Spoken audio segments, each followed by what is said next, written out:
कस्बे में bus stand पर भाजपा लोकसभा प्रत्याशी शुभकरण चौधरी के नेतृत्व में जनसभा का आयोजन किया गया। इस दौरान हरियाणा के मुख्यमंत्री नायब सैनी ने सभा को संबोधित करते हुए कहा कि भाजपा अब की बार 400 के पार करनी है।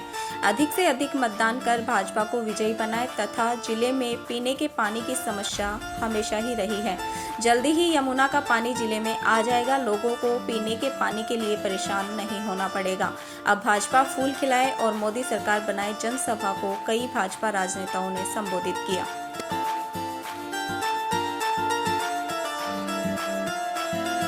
बात नरेंद्र मोदी जी के 10 साल के कार्य के बाद बोल रहा है। मैंने देखा है जब 2014 में इस भारत मां के लाल को जब देश के अंदर 2014 से पहले एक भ्रष्टाचार की जो बड़ी मजबूत नींव रखी हुई थी, ये एनडीए कांग्रेस ने जब देश डगमगा रहा था उस समय इस भारत मां के लाल नरेंद्र मोदी को आप सब ने 282 सीटें दी थी।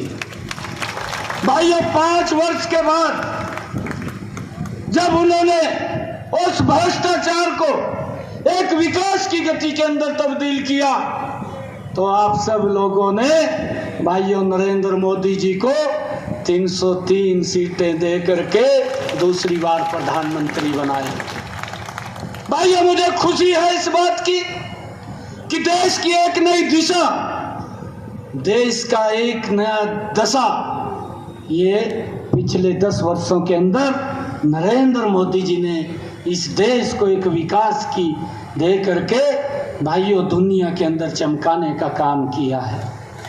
और मुझे अब ये आज आप लोगों के बीच में मैं ये कहने के लिए आया हूँ क्योंकि मैं जा रहा हूँ, मैं पूरे इस क्षेत्र के अंदर, कल मैं उत्तर प्रदेश में था और उससे पिछले दिन मैं उत्तराखंड के अंदर था।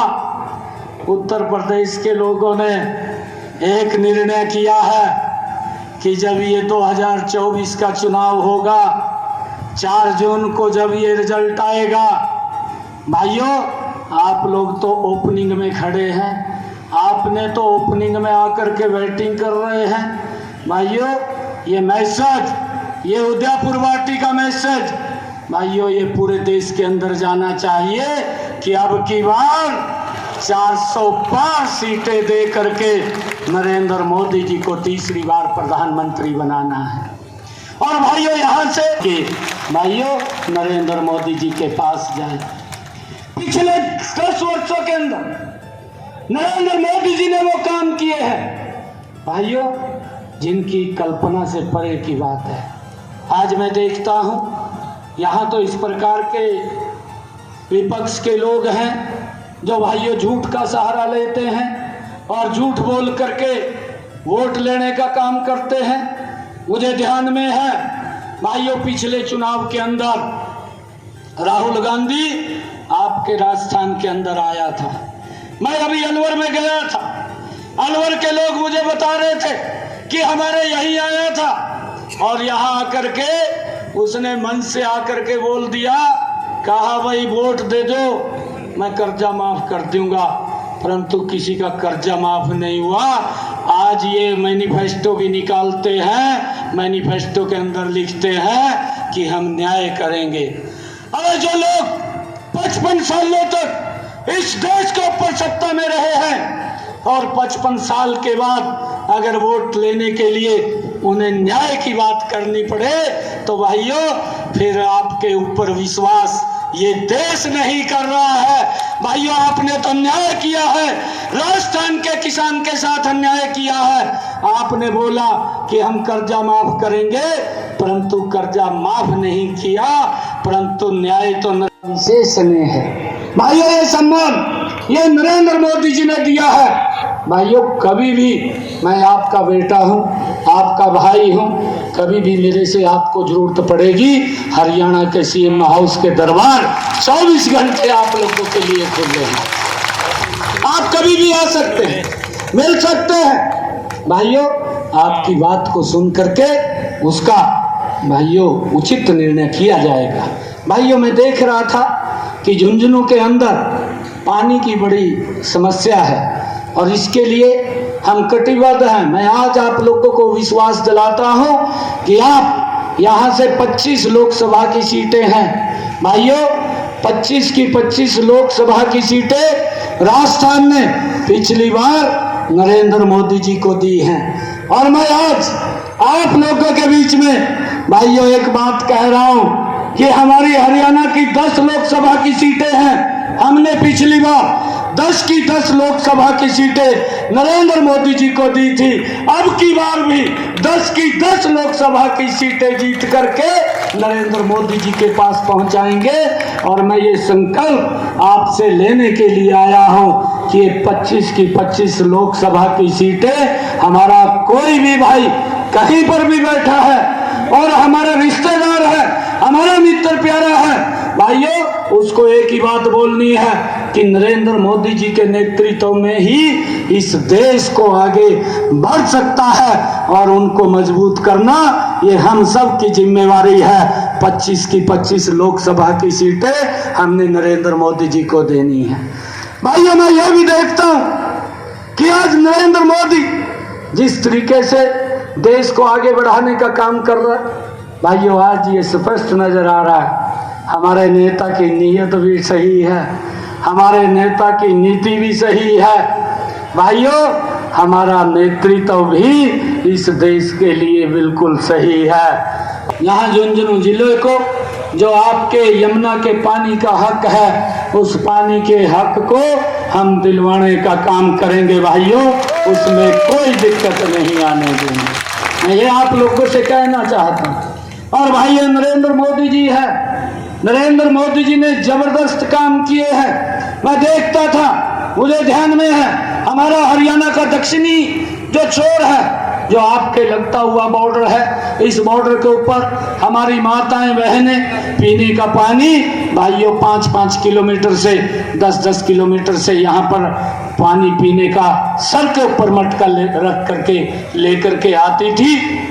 परंतु नरेंद्र मोदी जी ने भाइयों इन 10 वर्षों में जो सुविधा दी है कि हर घर के अंदर नल और स्वच्छ जल पहुंचाने का काम ये नरेंद्र मोदी की सरकार ने किया है। आज हमारी माताओं बहनों को भाइयों सर के ऊपर मटका रख करके पानी लाने की जरूरत नहीं है। फिर मैं आपका सारा लोन माफ कर दूंगा। हुआ कुछ? बेरोजगार नौजवानों मेरी सरकार बनाओ, या तो रोजगार दूंगा, रोजगार नहीं दूंगा तो 3,500 रुपया महीने का भत्ता दूंगा। मिला कुछ? 5 साल में त्राई त्राई मच गई। नौकरियां प्राप्त करने के लिए किसानों के बेटों ने माँ का गहना बेचा, पिता की जमीन बेची, बहनों से कर्जा लिया, कोई आगे दिल्ली पढ़ने गया, कोई जयपुर पढ़ने गया। 5 साल में लगातार बच्चों ने ऐसे हालात में पढ़ाई करी, रात दिन बिना सोए, बिना रुके, बिना थके वो पढ़ते रहे। पर परीक्षा केंद्र पर जब पहुंचे तो पता चला पेपर तो लीक हो गया। किसान बंधु, इधर भी सज्जनों, ऐसा कुठाराघात आज तक किसी सरकार ने किया नहीं जैसा कांग्रेस की सरकार ने राजस्थान में किया।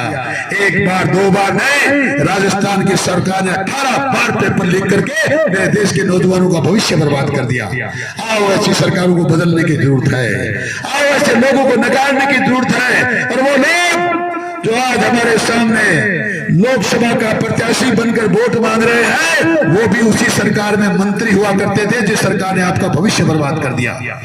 देवियों सज्जनों, इनकी और हकीकत जानना चाहते हो? सीकर के में जो चुनाव लड़ रहा कांग्रेस की सहायता से उसका मैनिफेस्टो पढ़ा है। वो कहता है अगर केंद्र में मेरी सरकार कांग्रेस की सरकार बनेगी तो इस हिंदुस्तान के परमाणु शक्ति को खत्म कर दूंगा। इसका आशय समझते हो क्या? इस देश परमाणु संपन्न देश है, पूरी दुनिया मोदी की धार से इसलिए डटती है कि हिंदुस्तान के पास परमाणु ताकत है। और वो लोग जो फिरंगी है, जो दुभाषी है, वो कहते हैं हमारी सरकार बनेगी तो परमाणु शक्ति खत्म कर देंगे, यानी तुम्हारा देश दोबारा वापस गुलाम बना देंगे। वो लोग कहते हैं कि मोदी ने जो 370 की धारा हटाई है, हमारी सरकार बनेगी तो हम 370 को वापस लागू कर देंगे। सैनी समाज को कहना चाहूंगा, सैनी और राजपूत समाज मिलकर के, और इस नवलगढ़ में नहीं झुंझुनू लोकसभा के शुभकरण चौधरी को जिताकर भेजेंगे। मैं आपको 2 दिन पहले मैंने भाषण में भी कहा था, ज्यादा समय नहीं लूंगा, मैंने कहा था ये जितने भी सटोरिये घूम रहे हैं जिले के, ये सब खरीदे हुए हैं कांग्रेस के, और इन सटोरियों की हालत 16 और 17 तारीख ऐसे हो जाएगी, इनके घर बिक जाएंगे। याद रखना मेरी इस बात को। अभी अभी राठौर साहब झुंझुनू में राजपूत समाज की मीटिंग करके गए पूरे जिले की, और उस मीटिंग के 10 मिनट बाद में सटोरियों ने अपने आईडी पे 15 पैसे कांग्रेस के बढ़ा दिए हैं। और अभी अभी आपके उदयपुर वाटी में हमें सौभाग्य जिनका मिला है, हमारे हरियाणा के यशस्वी मुख्यमंत्री आदरणीय नायब जी का, उनके आने से आज तय हो जाएगा शुभकरण चौधरी कमल का फूल, और नरेंद्र मोदी झुंझुनू में कितने मतों से जीत के जाएंगे। आप फिर से मैं एक विश्वास की बात कहना चाहता हूं आपको। उदयपुर वाटी के अंदर मैं सैनी समाज को विशेष कहना चाहूंगा, मैं आपका पड़ोसी हूं, और आपके यहाँ के कर्म भूमि के शुभकरण चौधरी सांसद बनने जा रहे हैं, और 100% बनेंगे, क्योंकि मैं नवलगढ़ की कह सकता हूं, नवलगढ़ की इतनी बड़ी लीड है, पूरे जिले को संभाल लेंगे। याद कर लेना इस बात को। और मोदी जी को जिताना है। तीसरा कार्यकाल मोदी जी को इसलिए देना है, हमारे राजस्थान के मुख्यमंत्री भजन लाल जी चूरू, झुंझुनू और सीकर के लिए भागीरथ बन के आए हैं, और वो जो उन्होंने एग्रीमेंट किया है जो पानी का, उस पानी के पूरे काम को, यमुना के जल को धरातल पे लाने के लिए आदरणीय शुभकरण जी चौधरी को दिल्ली भेजना है, क्योंकि उस पानी को पूरी पैरवी करने के लिए शुभकरण चौधरी खड़ा रहेगा।